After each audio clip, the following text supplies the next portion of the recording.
Hey guys, welcome to the ST2K show, or the podcast, as Charlie would call it. As Charlie would call it. This is Ronmower along with Jman 46241, and for the first time joining us in these podcasts, BaerXIII. Okay, and have nothing to say. So, how you doing? That's in this week's edition. This is Video Game Memories Part 2. Last time it was Jeff and Gunstar Hero that shared their memories before Jeff, before he fell asleep, shared some of his memories too. And so J-Man wanted to be in on this, and here at the last minute, BaerXIII wanted to join in, so here we are.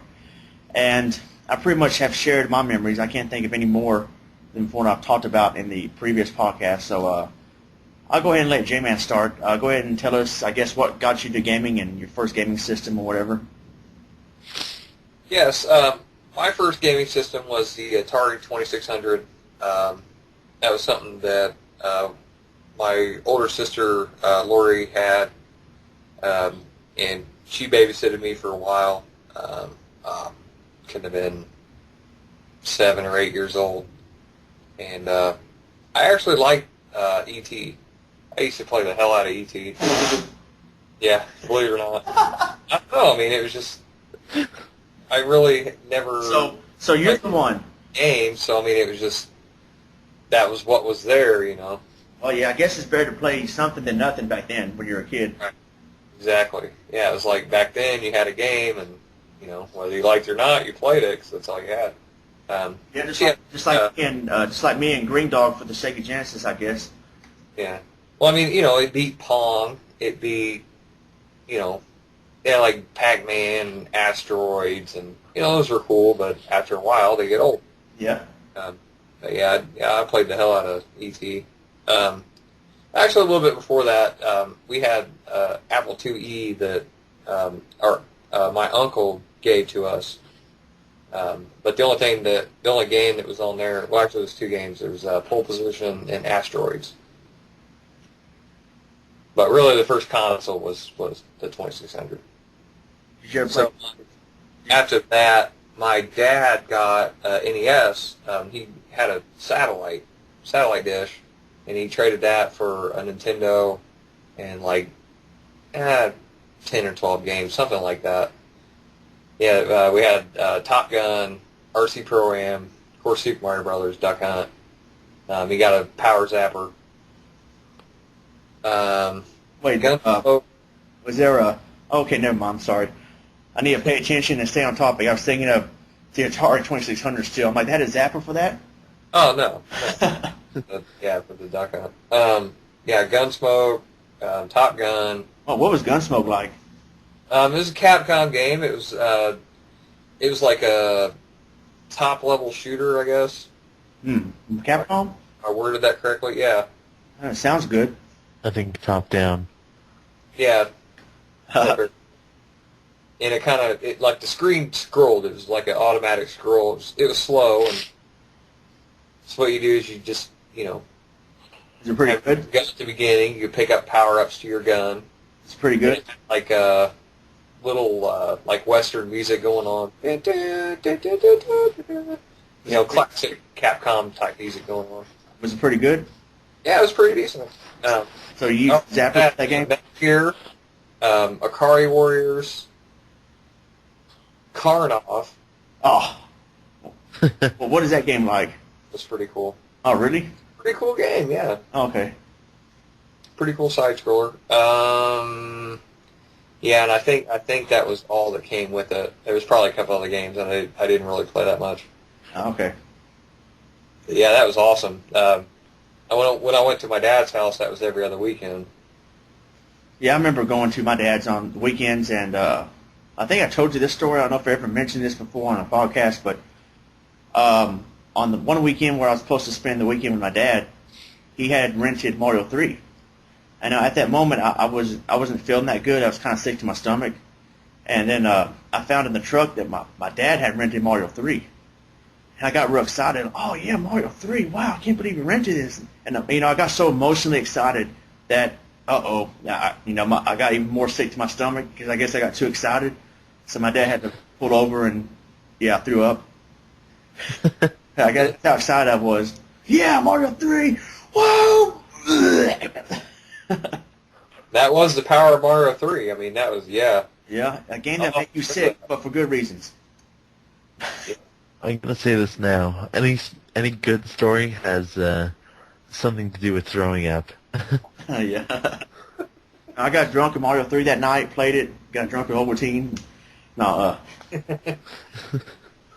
yeah, but, so, BaerXIII, what about you? Actually, I think I started with the SNES when I was like 3. Played the hell out of Super Mario World and stuff, and Oh, yeah. you know, the basics kind of. Oh, yeah, Mario World, as I said in my Mario World Let's Play, Super Mario All-Stars Part 81, how much I loved that game when it first came out. And when I seen it on commercial, I thought it was Super Mario Brothers 4 for the NES. I was like, whoa, look at the graphics on this thing. Look at Bullet Bill. Look how big he is. And, you know, and yeah, Super Mario World definitely opened up a new world of gaming. It's kind of cheesy. Yeah. Yeah, yeah, I can see where you could see that because I remember, you know, and I said this when we did the TMNT arcade playthrough on my channel, me and you, Ronnie, was that when that came out for the NES, I thought it was going to look just like it did in the arcade. Yeah. And then, yeah, of course, I got that for my 12th birthday, and yeah, it didn't look anything like it. I mean, you know, the game kind of the same, but yeah, major letdown. You know, back then when you're a kid, you know, you don't understand the technical details and stuff. Yeah, really.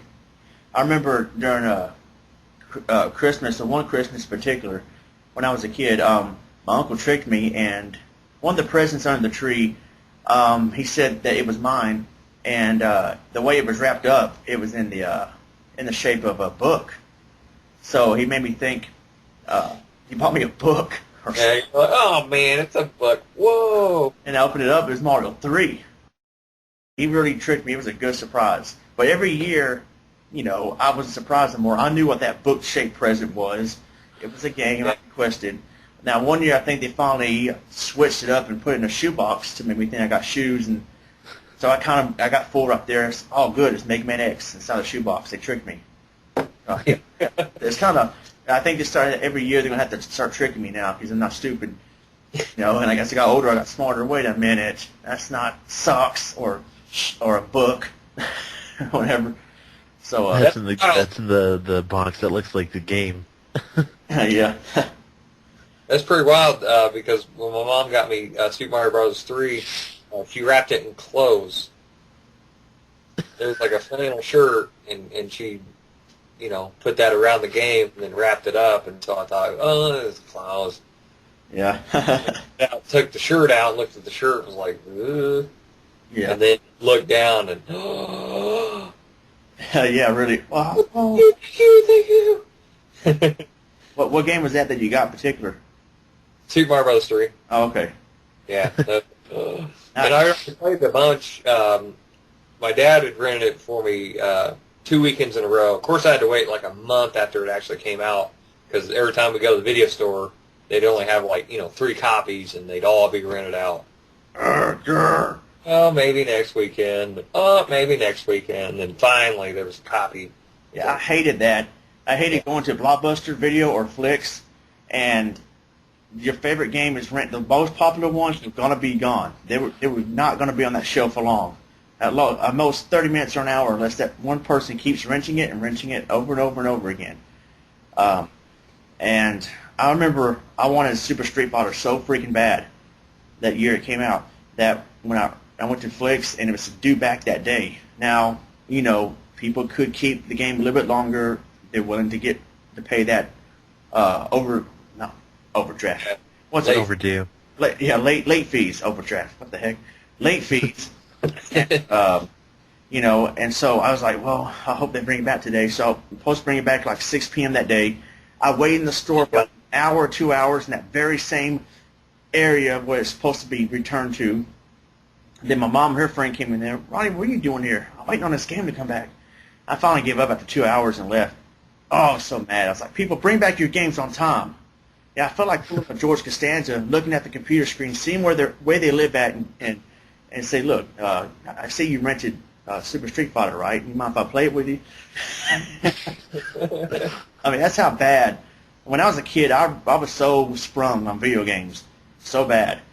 I mean, that it was like something serious, just like an episode of Step by Step where Mark Foster got addicted to video games and he went crazy when he couldn't play them. Or I was kind of like borderline like that, and all I did and all I talked about was video games.